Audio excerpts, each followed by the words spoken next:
Olá, amigos, sejam todos muito bem-vindos ao Globotechcast, o podcast de tecnologia aqui da Globo. A gente te atualiza aqui de todas as nossas novidades do mundo da tecnologia, agilidade e inovação. Eu sou o Vitor Patané e estou com vocês hoje para falar de um assunto super quente, um assunto super fast, não, trocadilhos à parte, desculpa aí, galera. Mas sim, hoje a gente vai saber um pouco mais sobre canais Fast. Que diacha canais Fast, né? Fast, será que é alguma coisa mais rápida do que a gente está acostumado? Não, espera aí, vamos desmistificar esse negócio aí. Hoje, fiquem com a gente, acompanhem esse episódio e vocês vão poder ter um banho de loja e entender tudo sobre canais Fast. Eu, me apresentando, Vitor Patané, sujeito aqui, pardo, usando óculos, camisa do Globotechcast no peito, cabelo grisalho, fazer o que? O tempo chega para todo mundo. Estou falando remotamente aqui, mas estou com o nosso estúdio hoje coalhado de pessoas feras nesse assunto que vão trazer para vocês a melhor visão, o melhor conteúdo sobre esse tema que está super em voga, a gente está falando muito, está crescendo e a gente vai conhecer um pouco mais sobre a tecnologia que envolve os canais Fast. É isso aí. E para trazer a galera aí à tona, trazer todo mundo para falar aqui com a gente, eu queria chamar a presença do meu amigo que está lá nos nossos estúdios do Globotechcast, meu amigo Celso Melo. Celsão, como é que você tá, meu irmão? Grande Vitor Patané, é um prazer estar aqui. Bom, acredito que a partir de agora eu vou estar aqui de vez em quando também, aí, dando minha contribuiçãozinha aqui pro Globotechcast. Bom, como você falou, hoje a gente veio aqui falar de canais Fast. E para você que pela primeira vez está ouvindo falar de canais Fast, fica tranquilo, porque não é isso aí que você está pensando. A primeira vez que eu ouvi falar disso, eu também achei que era isso, mas não é.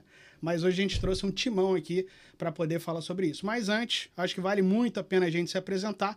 Como o Vitor falou, eu sou o Celso de Mello, sou um homem pardo, tenho um cabelo baixinho, barba baixinha também tô com uma camisa preta e tô aqui ao lado aí de grandes nomes do mercado para poder falar de canais Fast e vamos começar aqui com ela, Paulinha, minha amiga. Paulinha, tudo bem? Como é que você tá? Boa tarde, tudo bem? Prazer estar aqui, obrigada pelo convite, toda a equipe do Globotechcast. Bernardão tá aqui com a gente também, compondo o nosso time de especialistas. Tudo bem, Bernardo? Tudo certo, é um prazer estar aqui, obrigado pelo convite. Acho que vai ser uma conversa ótima aqui falando sobre inovação e novidade do mercado. Vai ser incrível. Aqui do meu lado tá o João. E aí, João, tudo bem? Tudo bem, Celso. Tudo bem, pessoal. Muito bom conseguir chegar aqui ao Globotechcast. Acho que é um momento de honra poder participar desse projeto tão bacana e deixar eternizado um pouquinho aí uma discussão super nova e super relevante pra gente, que é a discussão sobre os canais Fast. É isso aí. E lá nos idos de São Paulo, a gente também tem nosso amigo Hugo, homem que estava na Índia até pouco tempo, mas hoje ele me disse que está em São Paulo ali. E aí, Hugo, tudo bem? Como é que você tá? Obrigado pela presença aí com a gente. Tudo jóia. De volta. É uma honra também participar. Obrigado pelo convite. Prazer estar aqui com vocês. Acho que a gente vai ter um papo super interessante hoje. É isso aí. E assim, galera, vamos direto ao ponto, né? Uma opinião própria, eu acho que canais Fast hoje é uma daquelas coisas em que as pessoas ainda não sabem exatamente do que se trata, mas já estão usando, né? Já está aí na boca do povo, já estão vendo muito por conta dos nossos principais canais ali agora no Globoplay, novelas antigas que o pessoal já tem pedido isso já tem um tempo, né? Mas afinal de contas, o que seriam esses canais Fast? Então explica pra gente o que é isso, que bicho é esse chamado canais Fast? Acho que eu posso começar aqui. Fast é uma coisa curiosa porque essa talvez seja uma das perguntas mais difíceis de responder. Porque Fast basicamente é um acrônimo de Free Ad Supported Streaming TV. Então tudo que em teoria se enquadra em Free Ad Supported, quer dizer, suportado por publicidade e TV, em teoria encaixa nesse acrônimo. Mas aí vem algumas questões, né? E aí vem muitas que do uso, né? Então no início tinha muito uma relação com canais lineares né, enviados, assim, ou feitos a transmissão pelo streaming, mas também é uma coisa que vai evoluindo com o tempo, né? Assim, a gente vai vendo já alguns que tem VOD, então já não é linear, já não é tão linear assim, já começa a criar uma área cinza. Alguns que agregam outros elementos ali, às vezes são plataformas que tem o Fast, mas também tem o pago. Então, assim, até que ponto uma coisa não retroalimenta a outra? Então, eu acho que essa talvez seja o grande debate, assim, o que configura o Fast? Mas eu acho que o que dá para dizer é que, pelo menos lá na origem, isso nasce quase como uma contracultura da cultura, digamos, lá em 2014, 2015, era a cultura Netflix only, né?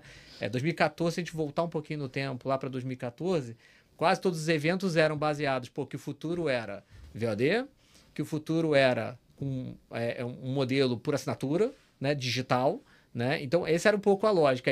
E muito quem nasce lá com essa história do Fast é a Pluto, que era um modelo exatamente o oposto. Pegava conteúdo VOD, transformava em grade linear e monetizava a publicidade. Quer dizer, ele era exatamente a contracultura lá de 2014, 2015. E aí o curioso é como essa coisa vai se desdobrando e evoluindo, né? Então, acho que quando a gente pensa em Fast primariamente, você acaba pensando naquele Fast lá de 2014, 2015.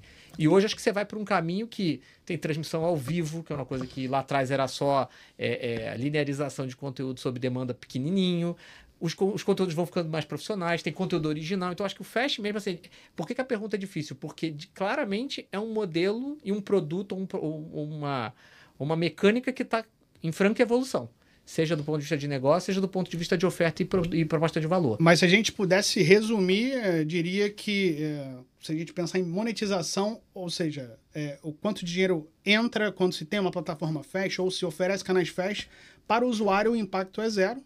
Né? Mas a gente entra com a publicidade aí fazendo essa remuneração. Né?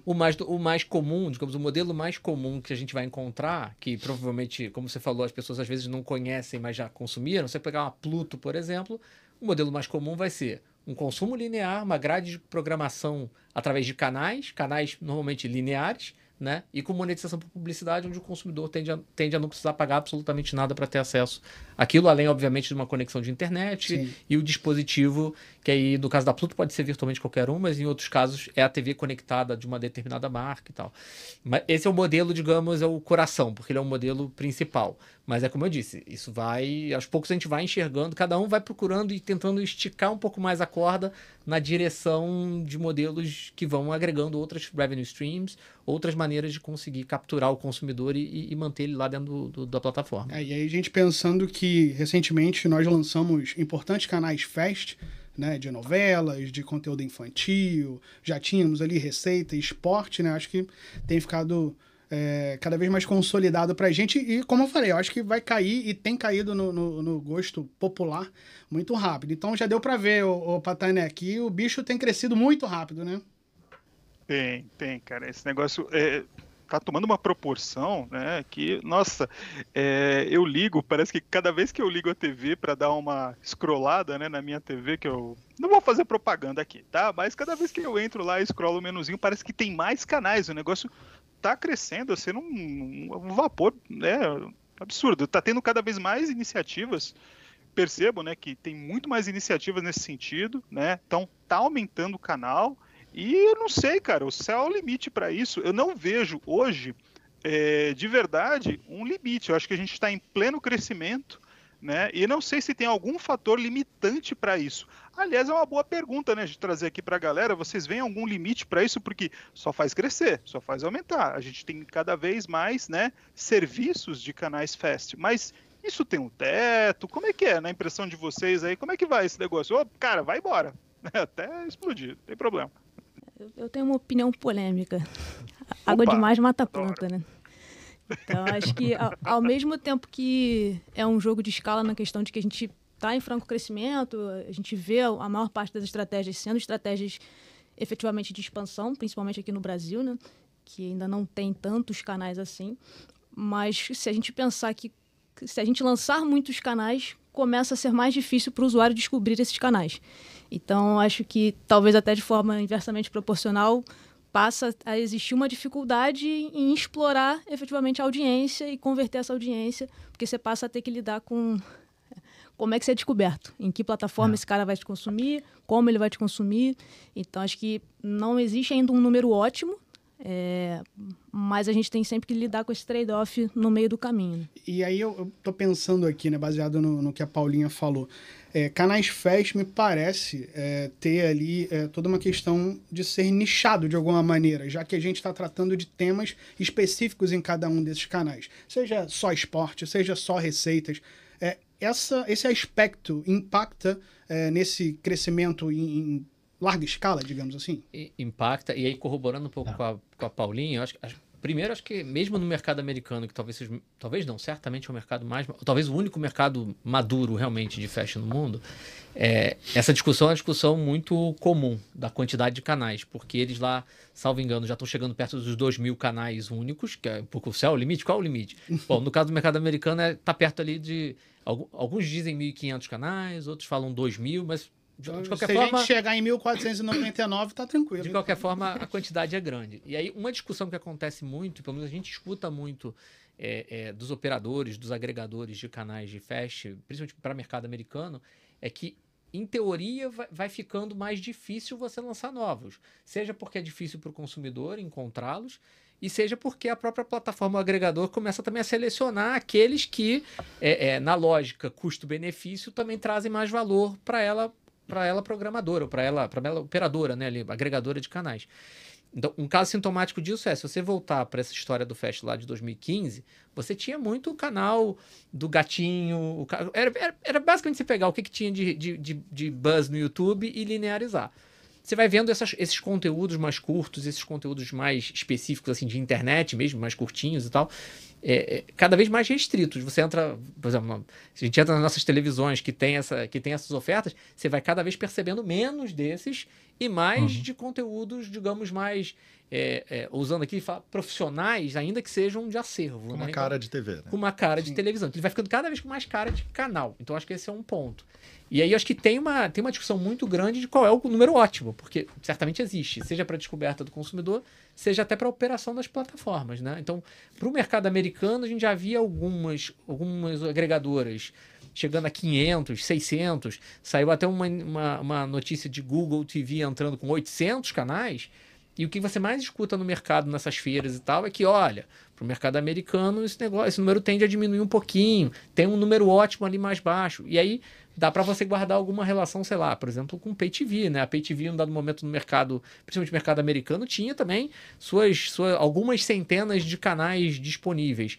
E isso, obviamente, foi se acomodando num line-up do tamanho ótimo para monetizar aquele conteúdo. Eu acho que o Fast certamente vai seguir uma trajetória parecida nesse sentido, né? É claro que a gente aqui do Brasil, a gente está falando aqui no Brasil, por exemplo, se a gente falou de 2.000 canais no mercado americano, a gente está falando do Brasil com 250, 300 canais, talvez. No Q4 de 2023, a gente chegou a 200 canais. É isso, então. A gente está falando de um número bem menor. Então, é claro que aqui a gente está falando de um negócio que para o Brasil pode crescer bastante. E acho que um outro fator a gente provavelmente, aí pegando se o caminho for esse, de ter algum tipo de priorização de canais, que você vê muito desse crescimento gigante que a gente está falando aqui de canais, tem muito canal, por exemplo, single IP. O cara pega, sei lá, algumas temporadas de um programa que fez muito sucesso e você programa um canal. Você tem canal de uma novela só, ou de algumas poucas novelas, né? Mas isso aí ele teria um ciclo de vida curto, é isso? No caso, começaria, a gente finalizaria ali essa temporada ou essa novela e aí ele cairia? Isso acho que é algo que a gente vai observar. Assim, o que você vê hoje, olhando para o mercado brasileiro, eu ainda não consegui perceber que você fica assim, eu coloquei esse canal, ele rodou, sei lá, 6 meses e agora trocou. Mas certamente é uma possibilidade, uma vez que você tem uma operacionalidade de ter canais, de mudança de canais, ter canais sazonais ou de um período apenas, que acho que podem permitir algum tipo de situação desse tipo. Ou a gente pode caminhar para uma lógica mais parecida com o que a gente já conhece de canal mesmo, né? Assim, canais que de repente não vão ter tantos canais de single IP, ou esses single IPs vão ser agregados em conjuntos temáticos mais parecidos, como a gente já via acontecendo na Pay TV lá atrás, né? É outro caminho possível. Acho que a gente aqui vai começar a observar esses movimentos a partir do momento que esse espaço disponível para canais de fast for reduzido. tô falando aqui, obviamente, olhando para o mercado brasileiro, isso a gente está a uma distância considerável. Mas eu acho que sempre olhar o mercado americano ajuda, porque eles estão bem mais perto disso, né? Dessa dinâmica diferente. Sabe que eu vi uma estatística interessante até sobre isso de single IP, a vida do canal. Era uma pesquisa do final de 23 no mercado americano. Eles comparavam entre 2020 e 2023 quais canais tinham sido lançados e quais continuavam ainda em operação. E quando eles olhavam a vida útil dos canais single IP, era acho que 73% dos canais que estavam em 2020 ainda estavam operando em 23, e quando você olhava outros tipos de canal, caía para 50 e poucos por cento. E aí você vê, é curioso como é o oposto, né? Assim, o single IP, em teoria, você tem menos disponibilidade de horas, né? Porque está restrito a uma obra específica. E a maior parte, acho que era 60%, eram de canais de conteúdos de single IP que não eram tão antigos, né? Era de 2000 para frente. E acho que 1/3 desses 60% de programas que ainda estavam produzindo episódios novos. Então, assim, é meio isso, é um pouco do contrassenso, né? Eu não sei se é uma estratégia, de repente, de trazer esse público para uma assinatura, para consumir os episódios novos. Eu não sei o que eles estão adotando. O que tem de muito legal em Fast é acompanhar esse início, é a gente ter a oportunidade de viver o que outras versões de nós mesmos viveram na década de 80, quando a HBO começou o movimento de TV a cabo, lá da 70, 80. E a gente poder perceber que, de uma certa forma, os programadores, os distribuidores de conteúdo, eles estão testando qual é o tamanho dessa cauda longa, né? E acho que cada país vai ter a sua, né? A cauda longa dos Estados Unidos, ela já é reconhecidamente a maior cauda longa do mundo, né? Então, qualquer mercado lá, você tem o nicho do nicho do nicho, com capacidade de receita, de se manter saudável, de ter uma operação rentável, etc. A gente sabe que o Pareto da mídia, ele é muito mais cruel num país como o Brasil do que num país como os Estados Unidos, só para pegar, para efeito de comparação aqui, um mercado que a gente olha muito, né, que a gente acompanha, e que sai muita literatura, muito relatório, essas coisas. E aí eu acho que não só tem esse movimento dos distribuidores de conteúdo desbravando esse lugar novo e entendendo ali, vamos ver até onde vai. Vamos ver, vamos testar single IP, vamos testar canais com Near Live TV, vamos testar uma outra coisa de live streaming. Acho que está todo mundo testando muita coisa, né? Então, e assim, em paralelo a isso, a gente tem um movimento de hardware que é diferente da TV por assinatura, é diferente da popularização da TV por radiofrequência, né, que tinha uma similaridade com o rádio. Na hora que você começa a instalar as caixinhas da TV por assinatura ao longo dos últimos 30 anos aí nas casas das pessoas, 35, 40 anos, você não mudou o hardware, você adicionou um novo hardware na casa das pessoas. Agora, a adoção do Fast, por exemplo, ela é baseada na troca da TV de casa. Ela não é baseada mais na entrada de alguma coisa. Inclusive, é uma tecnologia over the top, né? Você tem...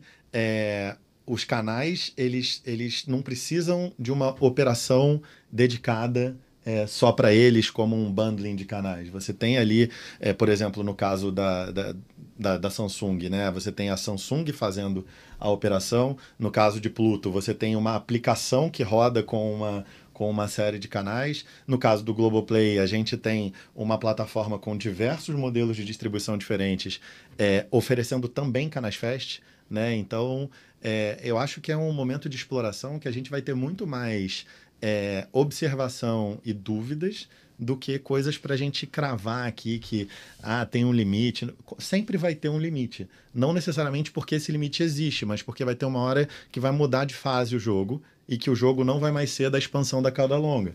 Vai ser o jogo da melhor monetização dos canais que melhor performaram. Na verdade, essa troca aí vamos supor, o exemplo que você deu a troca do parque de TVs aconteceria de qualquer maneira com a atualização de tecnologia, independente de ter Fast ou não. Então, o Fast, basicamente, estaria surfando algo que já aconteceria, né? Sem, por exemplo, a adição de um hardware ali, um decoder ou qualquer coisa do tipo. Né? Quer ver vou tentar trazer aqui, de repente isso dá um corte legal pra gente se cobrar no futuro e fazer uma nova mesa sobre isso daqui a alguns anos. Vamos lá, acho que agora, a hora é agora. O que pensar sobre canais Fast no contexto da TV 3.0? Porque no contexto da TV 3.0, a convivência entre dados e radiofrequência, ela já vai ser transparente. Né? A gente vai ter ali o broadcast e o broadband, eles misturados e eles acontecendo. Quando você olha para a maneira como os canais FAST estão distribuídos, por exemplo, quando você vê o fabricante distribuindo canais FAST, você já vê um ensaio do que vai ser a TV 3.0. Porque são canais baseados em IP, nesse caso em conexão com a internet, convivendo no mesmo dial dos canais da antena. E digo mais, né? Já é um ensaio para você olhar até qual deve ser o posicionamento dos players dessa cadeia. Então, assim, você sempre teve o João trouxe aqui uma boa, assim. Você sempre teve, historicamente, um posicionamento do fabricante do dispositivo, da televisão, no caso, que era mais, eu diria até passivo, porque o business dele era fabricar televisão vender televisão. Quando você joga para hoje, o Fast é só talvez a pontinha do iceberg aqui, mas você vê todos eles fazendo movimentações para modelos de negócio diferentes. Alguns talvez deem mais peso na publicidade, da Connected TV, outros vão dar mais peso, talvez até na plataforma Fast, que também faz parte dessa venda de publicidade dentro de um ambiente de TV conectada. Mas acho que já é um ensaio até para a gente entender o seguinte: na hora que vier a TV 3.0, como é que os fabricantes de televisão vão se postar? E aí talvez seja menos sobre o Fast, e é mais sobre estratégias de TV conectada, na qual o Fast é uma parte desse ecossistema inteiro, né? Será isso uma transição futura de produto para serviço, né? Ou, tipo, o cara que fazia produto agora vai começar a olhar para serviço também, conectar essas duas coisas, né? Eu já vi isso em telecom acontecer, hein? Eu já vi isso em algumas operadoras de telecom acontecerem. Esse lance de você pensar em produto e serviço. Não, só faço produto aqui, tá tranquilo. Dá um dado momento, o serviço começa a bater na porta, né? E internet é quem tem olho aí.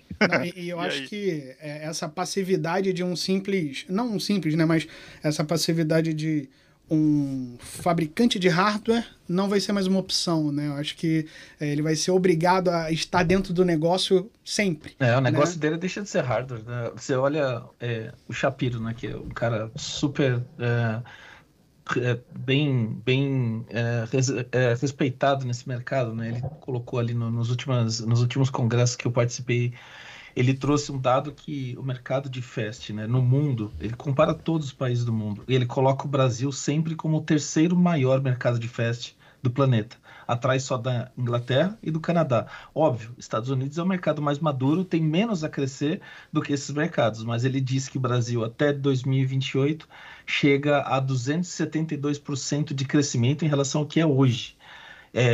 Não dá para um cara de hardware ficar passivo para uma quantidade de um mercado desse tamanho, né? Então, eles deixam, isso aí, eles deixam de fato de olhar só para o hardware para olhar para oportunidades de comerciais, enfim, entre outras coisas, né? Talvez o crescimento, o teto do crescimento esteja aí, no quão esse mercado cresce.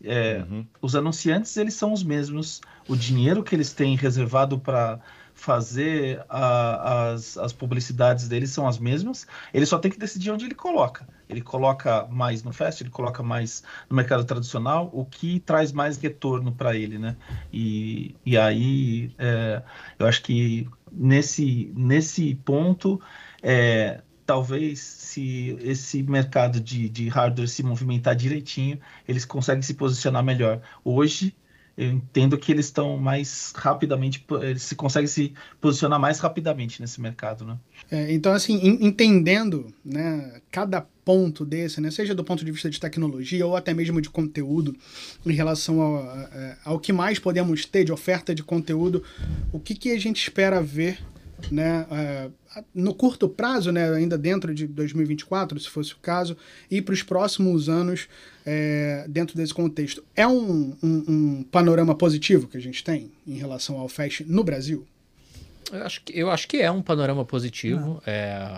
Claro que coloca algumas dúvidas sobre até onde vai e quão rápido, né, vai ser esse crescimento e tal, mas acho que o que a gente tem visto de fato, existe o consumidor tem interesse nisso, se existir alguma dúvida assim, mas quem é que vai se interessar por uma grade linear que você não decide o que você está assistindo, em que momento, monetizada por publicidade, porque as pessoas não querem mais publicidade e tal, né? Que são narrativas que a gente vai construindo conforme a gente vai vendo o mundo andando, e acho que nem tudo é absoluto, né? Essas coisas vão se compondo e se complementando de alguma forma.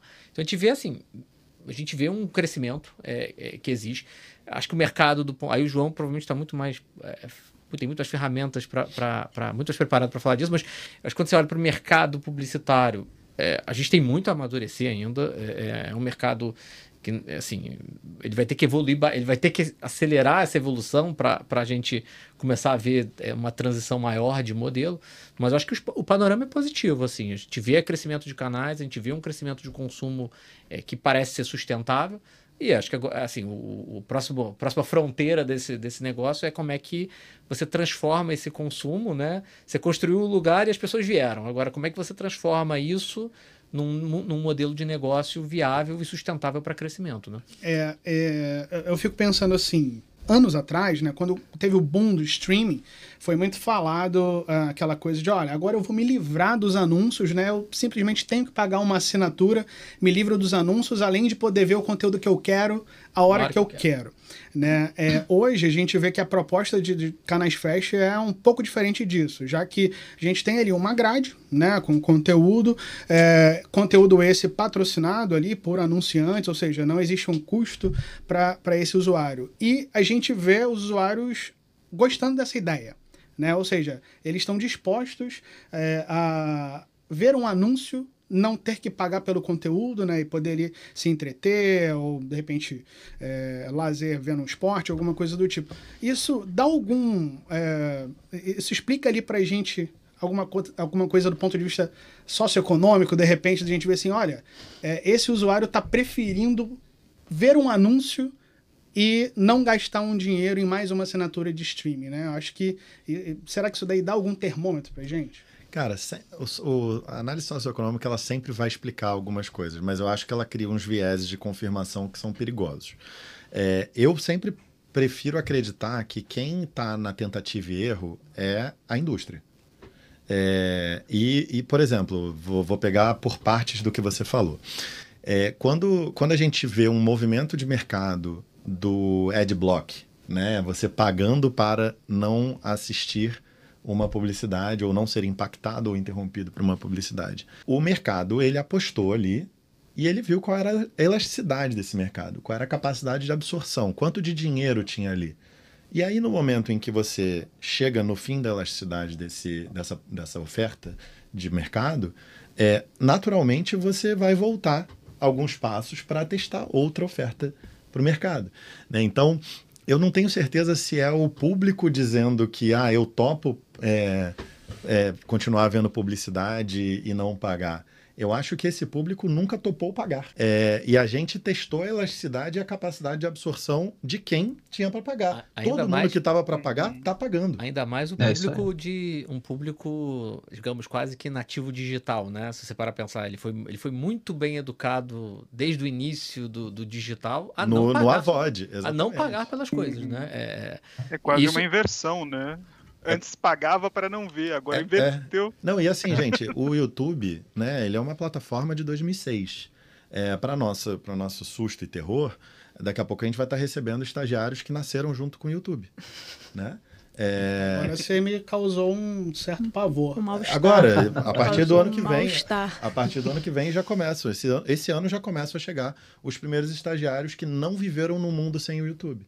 Né? Então, uma geração inteira que foi desmamada no AVOD, essa galera, ela talvez tenha um jeito diferente de pensar de uma geração que fazia de tudo para deixar de ter o fantasma no sinal da antena e botava a antena parabólica para ter um sinal melhor da banda C. Né? Hoje a banda C, né, a banda KU, enfim, que tá tipo, ali muito marginal, ela já foi uma alternativa de qualidade de imagem e som.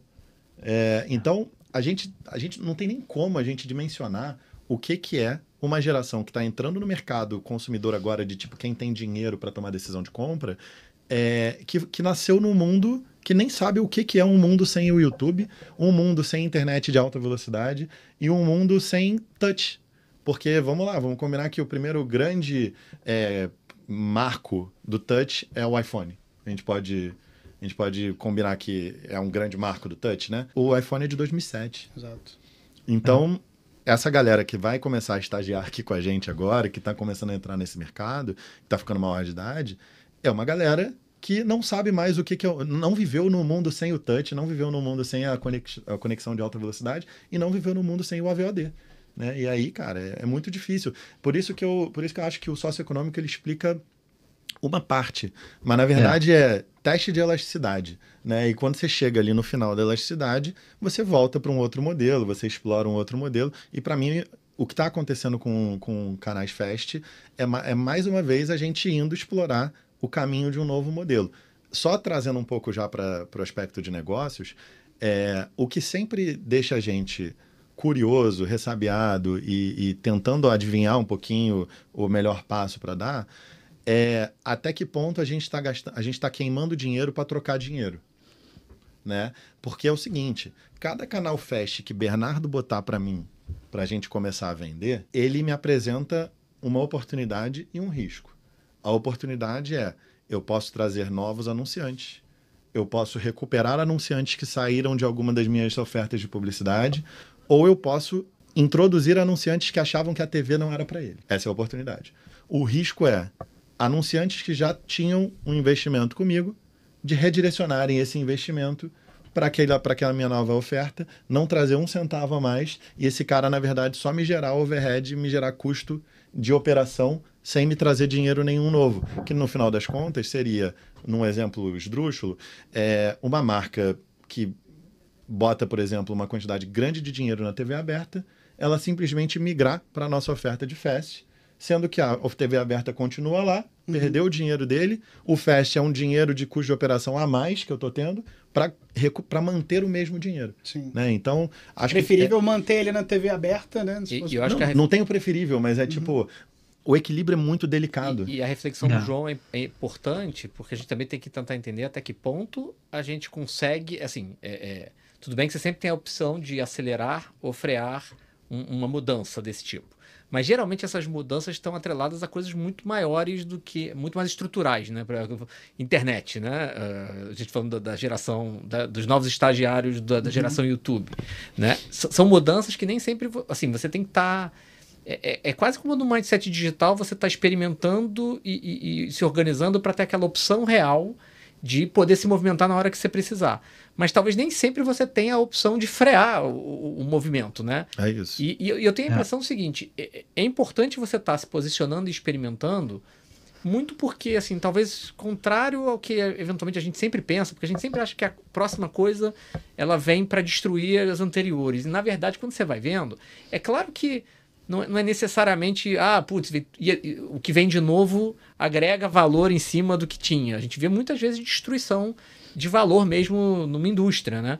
Até porque quem é um novo entrante, ele tem menos amarras e menos custo de oportunidade e ele consegue tomar decisões, por exemplo, de ganhar menos dinheiro do que o anterior ganhava. E ele consegue disruptar uma premissa de mercado que o outro está vivendo nela. Ele não tem muito a perder no fim das contas. Exatamente. Na verdade, ele tá ganhando uma mordida que ele não tinha antes. Exato. Mas eu acho que muito do mindset nosso, e é um mindset um pouco de digital, e acho que da maneira de enxergar a estratégia mesmo de negócio, né? É um pouco esse. A gente tem que olhar os movimentos, mas tem que prototipar, experimentar, testar. Pô, funcionou? O que está funcionando? Como é que está vindo? Volta um pouco, dá 2 passos atrás ou dá 2 passos à frente. E você vai meio tateando, até porque, assim, as mudanças são tão grandes e tão profundas, né, de comportamento do consumidor e tal, que se você não tiver o tempo todo tateando o novo e tentando experimentar para ver se aquilo funciona, provavelmente você pode correr o risco de... que foi um risco que várias empresas correram ao longo da história, de você, surgiu tal tecnologia, eu não embarquei, agora eu vou ter que pegar o próximo salto de negócio, né? Isso aconteceu com Nokia, isso aconteceu com Motorola, com BlackBerry, para pegar só telecom, né? Então, aconteceu com a Kodak, com a Virgin. Kodak mais atrás. Então, você vai pegar cada década de negócio e você vai encontrar esses casos, porque é isso, às vezes o cara não testou, não experimentou, não se posicionou. Às vezes até ele testou, experimentou e tomou a decisão de não entrar, né? E acho que isso vai causando questões mais para frente, porque as mudanças estruturantes, elas vêm e acontecem. E você talvez tenha que estar posicionado. Você pode até acelerar ou tentar segurar um pouco mais a mudança no ambiente competitivo que você está. Mas assim, acho que você tem que estar pronto para a disrupção quando ela acontecer. Então acho que experimentar é importante para você estar pronto. É muito sobre prontidão de ação, né? Não, sem dúvida. E aí, o Patani, você deu para entender então que fest sem publicidade não rola muito, né? Um depende ali do outro, são irmãos, amigos e vão até o fim, né? É verdade, no final do Nem dia, sempre né? muito amigos, né? Nem sempre muito amigos, exatamente. né? Mas o Fast, pelo o que tá, né? A gente está discutindo aqui, está se descortinando, ele depende da publicidade, né? Ele é retroalimentado pela publicidade, né? Para existir, né? O que me leva ao seguinte, né? A seguinte indagação, né? Primeiro, como é que será que o mercado publicitário olha para esse modelo do Fast hoje, né? E, claro, né? Eu sou publicitário, eu estou olhando para o... Tá aparecendo uma coisa nova aí, tá legal, né? Mas qual que é o diferencial, né? O que justifica eu investir hoje em publicidade Fast, entendeu? Por que eu colocaria ali dinheiro em Fast?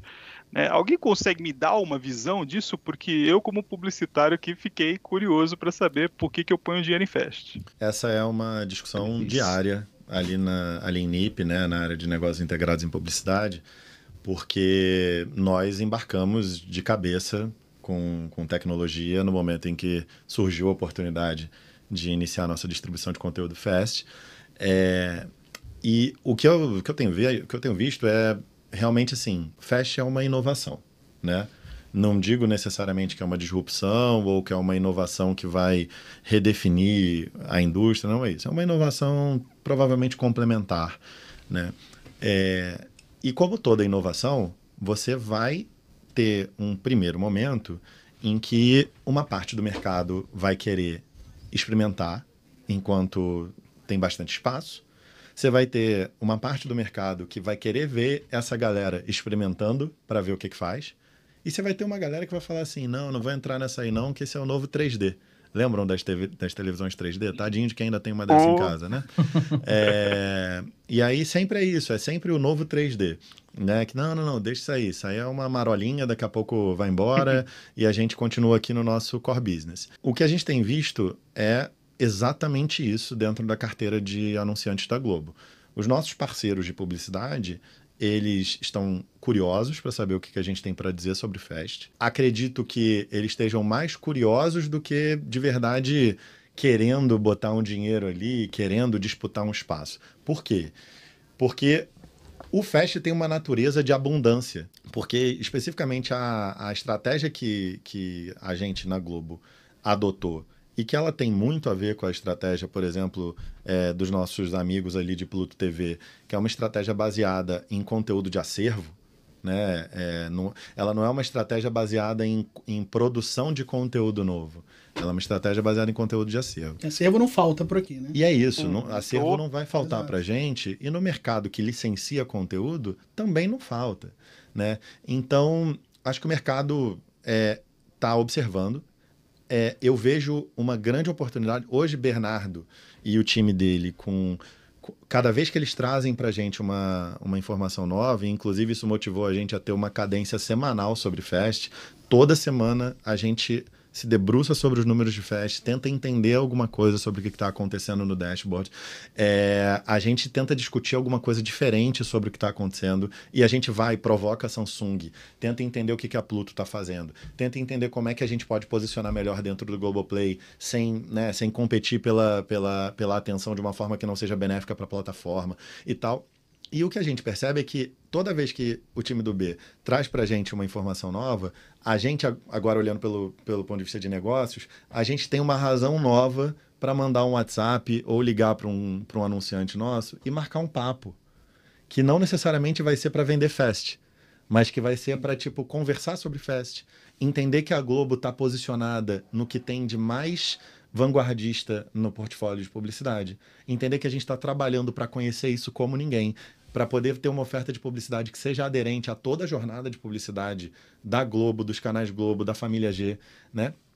Então, eu acho que toda vez que a gente tem uma nova tecnologia oferecendo para a gente oportunidades, a gente aumenta a nossa chance de ser mais consultivo para o mercado, construir uma reputação de referência, construir uma reputação de que a gente continua andando na vanguarda do mercado audiovisual e que a gente tem sempre alguma coisa nova para poder contar para o mercado, algum espaço novo de inventário para que o mercado possa experimentar. Né? A gente tem uma liberdade muito grande, por exemplo, para formatos publicitários dentro de Fest.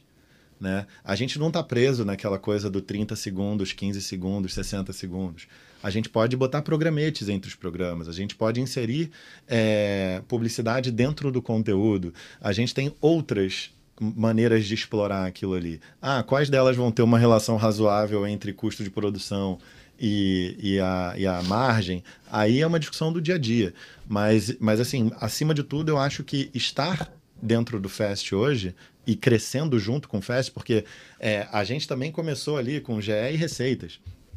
E hoje a gente está com 2 canais Viva, estamos com um canal de Malhação, estamos com um canal de DPA, estão vindo mais canais por aí. E a gente agora, por exemplo, vai experimentar o que é ter um canal de single IP, né? Que Malhação vai passar Malhação 24 horas por dia. A gente também agora vai adquirir essa experiência e entender no que ela difere dos outros canais. A gente tem um desafio enorme com, por exemplo, o GE Fest, que é um canal que tem uma natureza muito diferente de programação. Ele depende da programação de catch-up dos canais, ele depende do que está acontecendo no factual dos canais esportivos da Globo e como a gente alimenta ali aquele feed, com o cuidado de não canibalizar a programação um do outro. Porque é o seguinte, gente, o mundo vai continuar rodando a cada 24 horas, né, em torno de si mesmo, e as pessoas vão continuar tendo o mesmo tempo. Então, tem a discussão, né?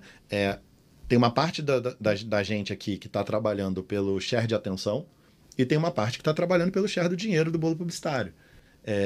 E as duas partes estão trabalhando pela eficiência operacional, para a gente poder fazer com que fazer TV aberta, fazer canais pagos e fazer distribuição digital seja cada vez mais barato, para que a entrada de uma oportunidade como o Fest, por exemplo, ela seja uma entrada mais suave para a gente em termos de custo e que complemente o nosso portfólio sem onerar a gente demais, né?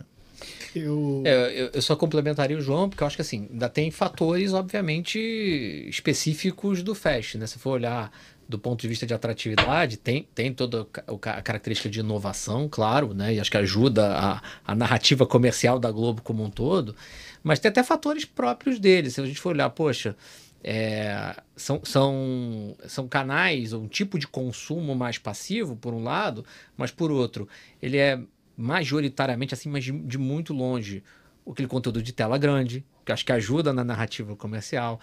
A gente tem, por ser conteúdo de acervo, ele tem uma questão de segurança das marcas em se associar ali, que sabe que não vai, de repente, cair num programático de um conteúdo, de repente, que ele não queria muito estar próximo. Então, o brand safety, por exemplo, do canal Fest, ele é uma coisa que mata qualquer produção de conteúdo de um canal independente no YouTube, por exemplo. Exatamente. Então, ele tem uma outra característica, que é a taxa de completude de visualização da impressão, que é altíssima. Então, isso também pode dar, como estrutura até de narrativa de mercado, uma facilidade. E fora que é isso, assim, ele bebe muito da dinâmica digital, que eu acho que talvez esse seja um ponto interessante. Assim, ele querendo ou não, embora tenha suas limitações, ainda tenha suas limitações, mas acho que essas coisas também vão sumindo ao longo do tempo, ele tenta juntar um pouco daquele mundo tradicional que a gente conhece, de linear, de publicidade, de modelos por publicidade, mas ele se junta com a publicidade digital, principalmente, né? E aí um modelo mais, digamos, moderno, mais up-to-date. Então, acho que aos poucos também a gente vai conseguindo... Essas fronteiras vão ficando cada vez mais cinzas e a gente vai conseguindo também juntar um pouco esse melhor dos dois mundos, sabe? Tentando construir algo que é diferente, né? E acho que pode ser um diferencial. E acho que um outro ponto que o João trouxe que eu acho que é relevante, e aí também até pegando a pergunta original, claro que Fest e publicidade estão muito atrelados. Porque é por esse modelo de negócio, ou de modelo de monetização, que o Fest nasce, cresce e amadurece. Mas se você for olhar estrito senso, a visão de ecossistema talvez seja uma das partes mais importantes quando a gente está falando tanto da publicidade quanto de outros modelos de negócio. Então é impossível a gente não imaginar que... vamos lá, por que a gente gostaria de ter canais Fest no Globoplay, por exemplo? Claro, uma maneira de olhar é, poxa, é uma coisa inovadora, eu vou colocar ali, eu vou tirar uma publicidade, tem um consumo e tudo mais.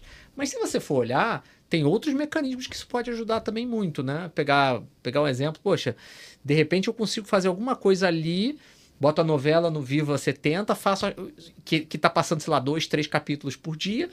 A pessoa é maníaca por novelas da Globo, é viciada nas novelas da Globo, noveleiro padrão. Pô, viu os 3 capítulos, e não é assinante do Globoplay, viu os 3 capítulos e falou, putz, mas eu queria muito ter o próximo.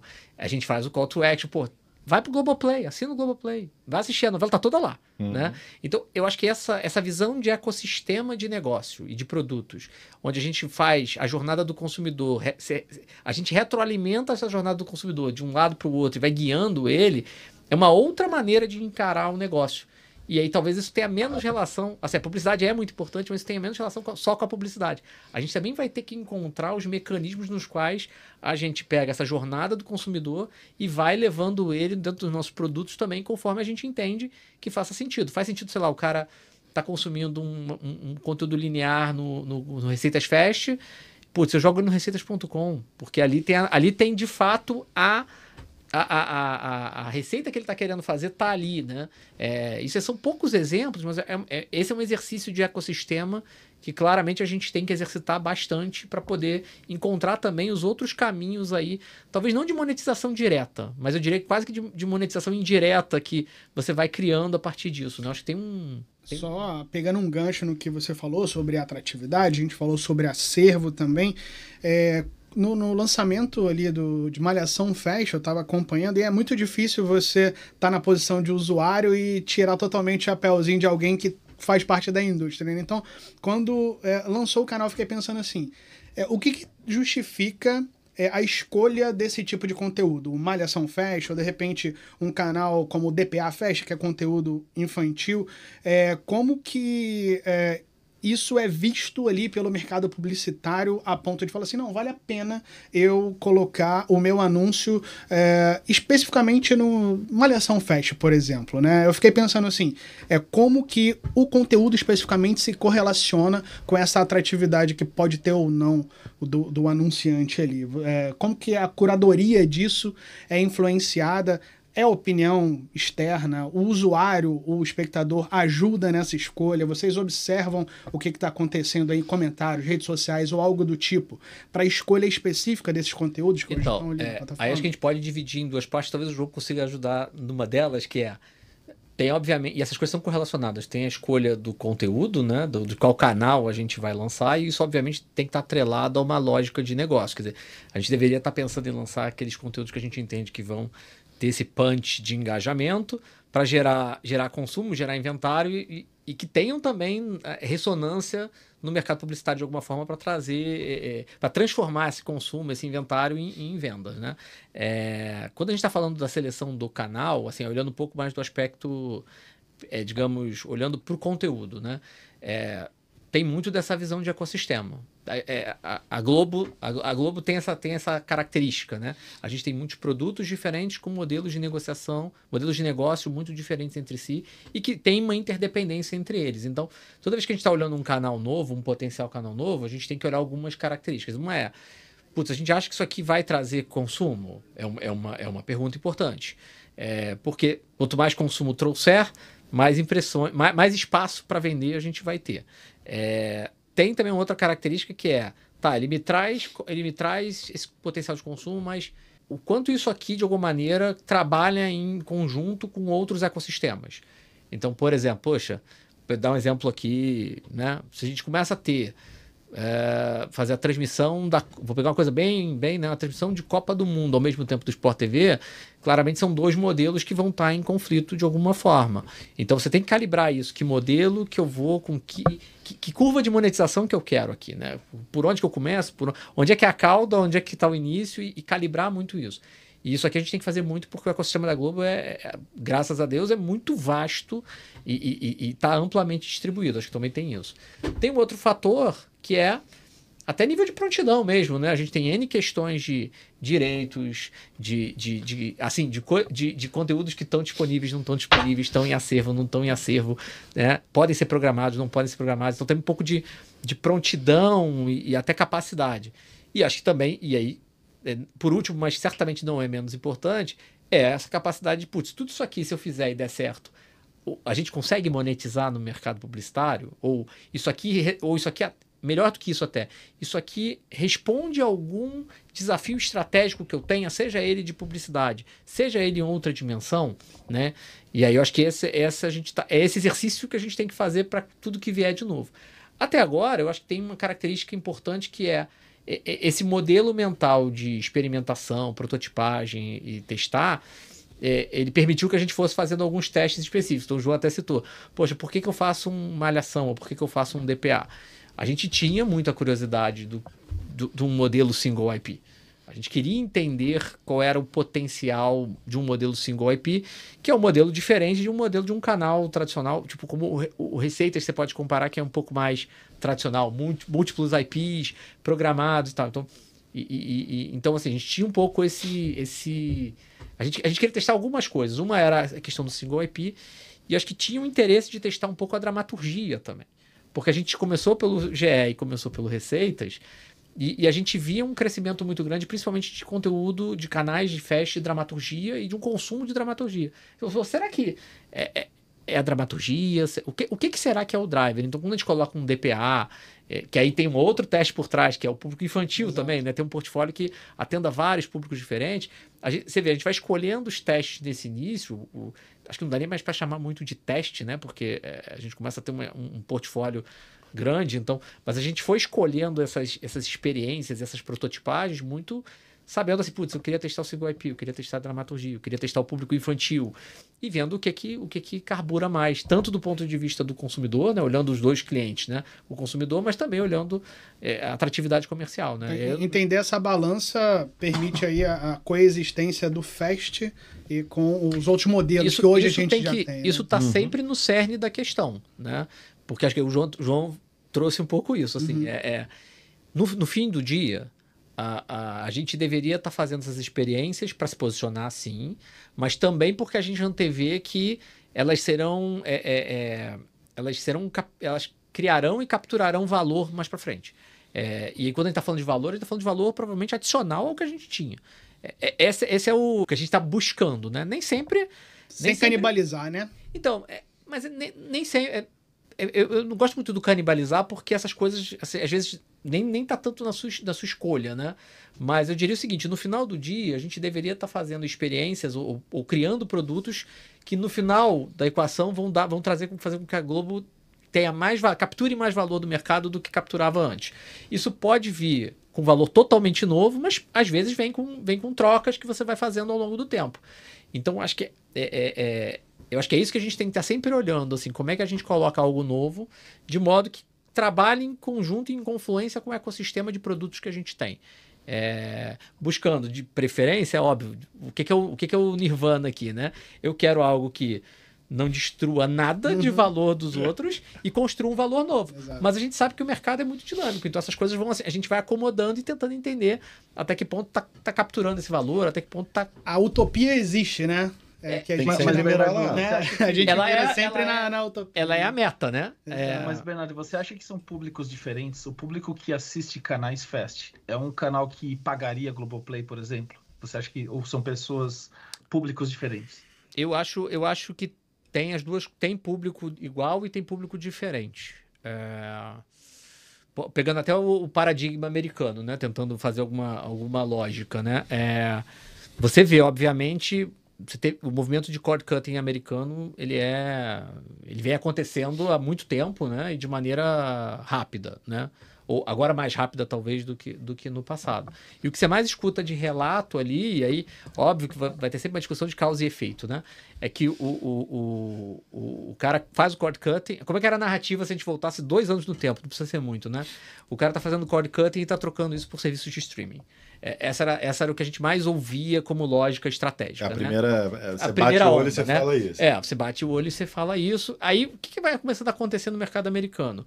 Esse cara vai tendo um stacking de serviços. Quer dizer, então, no fundo, ele assinou Netflix, depois ele assinou HBO Max, né, o Max, assina Disney, ele vai começando a empilhar serviços de assinatura, ou até serviços que tiram a publicidade, sei lá, o cara assina o YouTube Premium, né? Ele vai empilhando isso até o momento que isso de alguma maneira é quase o custo que ele tinha do cabo. Maior. Né? Às vezes até maior, né? O costumeiramente até maior. E o que você vem acontecendo agora é o pessoal atribui mas muito do crescimento do Fast também nesse período até o assinante de serviços de streaming que já fez o cord cutting está complementando com alguma coisa que ele sente falta ainda dos níveis de comportamento passado. Você pode atribuir que de alguma maneira, será que esse cara voltaria, que eu acho que é um pouco a pergunta, você acha que esse cara voltaria a assinar o cabo integral como ele era? Eu não tenho a resposta, mas ele encontra no Fast um complemento talvez de segmento, de território, de um consumo mais passivo, mais linear, que ele complementa aquele serviço de streaming. Então, acho que esse que é o dinamismo do mercado. A gente encontra um consumidor que vai mudando ao longo do tempo, conforme também ele vai sendo impactado pelas ofertas. Então, mas acho que tem dos dois tipos. Acho que vai ter o cara que vai chegar e vai falar assim, poxa, até nessa sazonalidade de assinaturas, né? Pô, um exemplo, talvez, assim, Pluto, que é grupo Paramount, né? Tem lá um canal de Paramount Plus Apresenta. Eu julgo que provavelmente ele ainda mantém esse canal, acho que até hoje, funcionando, porque ele consegue, de alguma maneira, na jornada de consumo do usuário, empurrar alguma coisa para o Paramount Plus, né? Que é um desafio do Paramount Plus. Que, inclusive, o Paramount Plus tem um desafio de awareness também, né? Totalmente. As pessoas nem sabem, muitas vezes, que Paramount Plus existe como serviço. Exato. Então, eu acho que vai ter um pouco de cada coisa. Vai ter aquele cara que, de repente, o share of pockets dele está exaurido e ele, de fato, ele não é capaz de pagar mais por uma oferta e complementa, mas eu acho que talvez tenha o cara que descobre, putz, olha, aqui tem conteúdo legal que eu poderia estar assinando e até nesse assina, cancela, né, do streaming que a gente vê, essa luta do churn que a gente vê no streaming, talvez você leve esse cara. Então, acho que vai ter um pouco de cada público, né? Tem o contrário também, né? O cara que escolhe o serviço de streaming baseado no leque de opções que ele tem. Então, por exemplo, se o cara vai assinar a Globoplay, ele sabe que ele tem um conteúdo VOD, ele sabe que ele tem um conteúdo Fast, ele sabe que, enfim, ele tem diversos tipos de conteúdo que ele pode consumir lá dentro. Talvez faça mais sentido ele pagar essa única assinatura do que ele pagar uma assinatura de um serviço que é só um SVOD e depois ter que consumir, mesmo que seja gratuito, dá trabalho.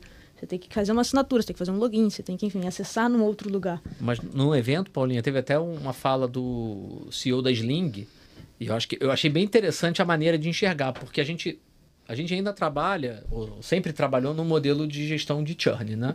Essa é a dinâmica de operadora, sempre foi a dinâmica de operadora, né? Como é que eu atraio o cara e ele assina o meu conjunto de portfólio de canais de a cabo e sustenta ao máximo um churn baixo e retém o cara. E esse cara da Sling, e a Sling é um pouco...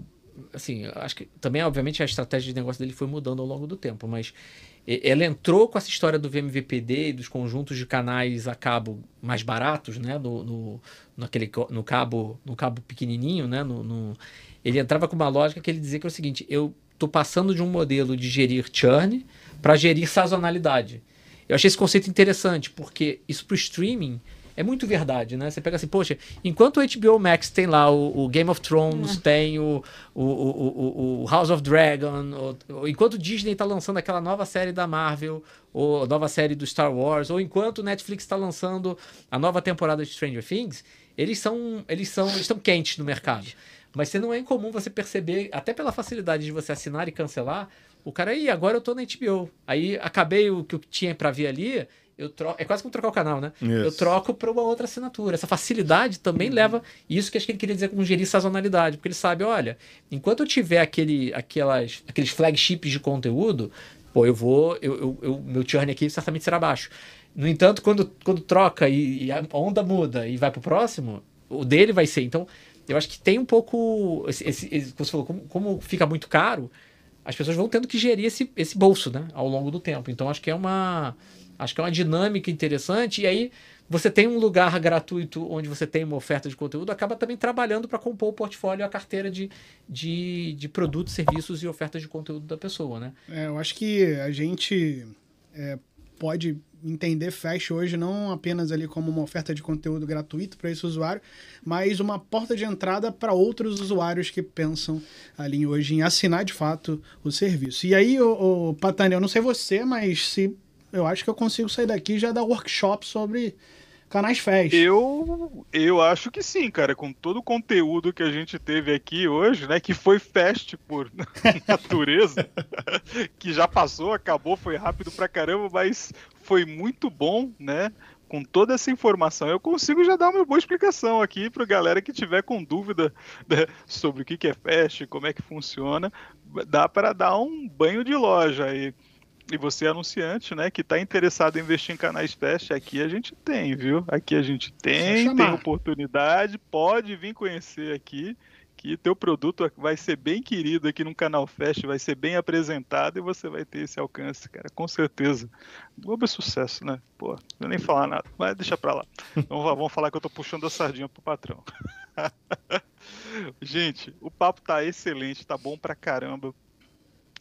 Super elucidou assim, um monte de dúvida que eu mesmo tinha sobre o funcionamento do Fast, sobre a tecnologia que acontece, né, por baixo do Fast, né, e principalmente, né, conectando, né, negócio e tecnologia, que é um papo muito bacana, né? Todo esse trabalho, toda essa colaboração, né? Você vê aqui dentro da Globo, né? Você vê negócio, você vê tecnologia, a gente integrando, a gente fazendo acontecer. Isso é muito bacana, né? Só é possível com essa troca toda, com essa mesa rica aqui de pessoas que trabalham juntas para entregar os melhores produtos para vocês, tá? Eu, da minha parte, vou ficando por aqui, né? Digo para vocês aqui que estaremos, né, esse episódio, né, vai estar no ar junto no nosso portfólio, nas melhores, né, sites aí de streaming. Vocês vão poder acompanhar o Globotech Cast, claro, no Globoplay, nosso carro-chefe, a gente está por aí, né? E daí eu devolvo a bola aí pro meu amigo Celso. Celsão, faz aí a galera dar a consideração final, dar um abraço aí, mandar, né, abraço para os seus times, suas famílias, quem quiser aí agora, tá livre, pauta livre aí pra galera. Isso, pra Xuxa, especialmente para você, Vitor Patané.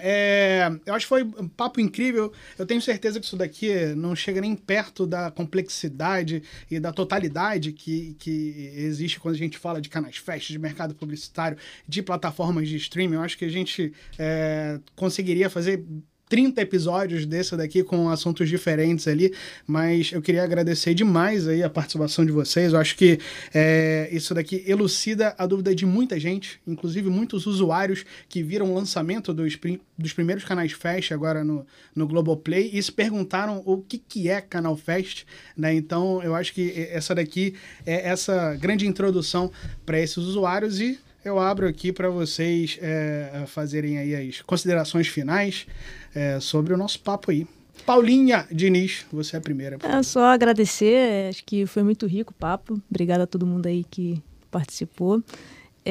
Dizer que em breve estamos lançando novos canais, né? O Bernardo está empolgado, então preparem-se para assistir. Eu fui uma criança dos anos 90, vai ter TV Globinho Fast? Não pode dar spoiler, faz parte da estratégia. Desculpa, então, não pode. Mas você pode passar seus pedidos, a gente vai estar anotando. Posso? Pode.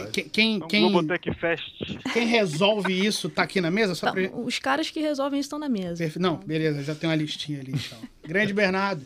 Eu também queria agradecer, acho que é sempre legal estar falando de temas inovadores, coisas novas. Acho que o Fast é caro para mim, porque eu já entrei e saí desse projeto algumas vezes desde o início, né? E ele tende a... Te persegue, ele tá um te bumerangue, perseguindo. É um bumerangue e assim, está sendo muito legal esse desafio de construir algo novo, praticamente do zero, né? Apesar de beber de muitas influências que a gente já tem conhecimento, mas de construir isso, claro, junto com o time lá de programação, o time de marketing, o próprio time aqui de desenvolvimento de negócio ali, o time de NIP, tecnologia principalmente, acho que é um prazer estar construindo algo a tantas mãos, com tanta gente talentosa, e vendo o negócio crescer e florescendo aos poucos e amadurecendo. Então, agradeço aqui o convite por falar do assunto e torço para que a gente fale muito mais dele, até porque ele cresça e a gente tenha que falar cada vez mais desse assunto e tenha que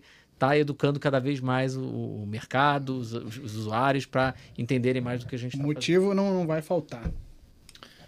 Pô, gente, obrigado pelo convite. Já estou ansioso para ser capaz de ser convidado outra vez para estar aqui com vocês. A gente vai ter que vir falar do seu corte, né? É isso, verdade. Vamos ter que voltar. E então, assim, acho que a gente falou sobre muita coisa aqui. Deu para mostrar um pouco da profundidade que a gente pode, né, alcançar nesse tema e nos temas de uma forma geral do nosso dia a dia. É legal como exercício. Eu espero que de verdade tenha sido tão bom para quem tá assistindo quanto foi para a gente aqui esse exercício, porque você conversar, né, de uma forma estruturada sobre um tema do dia a dia faz, inclusive, a gente pensar um pouco sobre quais são os próximos passos que a gente quer dar, algumas oportunidades. Acho que a gente fica ali, né, ensimesmado no trabalho muitas vezes e ter uma oportunidade dessa aqui, conversar com pessoas que estão ali com a cabeça aberta para, né, trocar uma ideia sobre um assunto novo, isso ajuda a gente também a fazer melhor o nosso trabalho no dia a dia. Então, foi ótimo, espero que tenha sido tão bom para a audiência quanto foi para mim. E obrigado, acho que a gente está num caminho muito bacana com o Fest.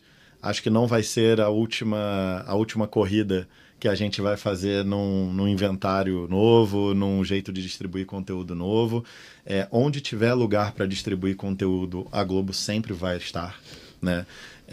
Onde tiver lugar para a gente gerar inventários relevantes e de boa performance para os nossos anunciantes, a gente vai estar. E o Fest é o do momento que a gente está construindo agora a muitas mãos. E é legal porque daqui a 15 eu ia minutos falar isso, a gente está indo para a nossa reunião semanal. Os caras não falar param. sobre o que a gente vai fazer no mês que vem. Eu e o João vamos ter uma overdose de Fest, porque a gente sai do podcast falando de Fest e vai para... Aí a gente vai discutir como é que a gente faz dinheiro com Fest. Os caras são viciados nisso. Não Vou tem jeito. discutir a TV Globinho. Grande, bota aí na lista, hein? TV Globinho Vai Fest. ser Fest assim, né? Grande Hugo, obrigado também pela participação. Obrigado, pessoal. Um prazer estar aqui com vocês. Uma honra enorme poder fazer parte dessa história com vocês. Espero ver esse crescimento aí ao longo dos próximos meses, dos próximos anos. De fato, não tenho dúvida que vão ser aprendizado baseado em tentativa e erro, mas muitos acertos virão, como sempre. A Globo sempre acerta muito. Então, com esse time de feras que vocês têm, de fato, não há dúvidas que vai ser uma história de sucesso. Obrigado pelo convite, obrigado por estar aqui. É isso, e aqui do lado do Globotech Cash, eu acho que a grande missão que a gente tem é compartilhar esse conhecimento, né? Trazer aqui para a mesa assuntos relevantes e mostrar para as pessoas que muitas das vezes usam tudo que a gente produz, mas não fazem ideia de como isso é feito, de como é a tecnologia por trás, e desperta sempre muita curiosidade, né? Então esse espaço aqui é sagrado para isso, para a gente poder compartilhar esse conhecimento e tirar essas dúvidas das pessoas aí, sobretudo dos nossos usuários. Então, Vitor Patanel, um prazer novamente estar aqui com você. Um grande beijo e a gente se vê por aí, eu acho, né? Opa, com certeza. Vocês nos veem por aqui no Globotech Cast, nos nossos canais, né? E acompanhem aí os próximos episódios, sempre tem coisa nova, coisa Fest, coisa boa, né? Agradeço aí a todos e nos vemos no próximo episódio do Globotech Cast. Valeu!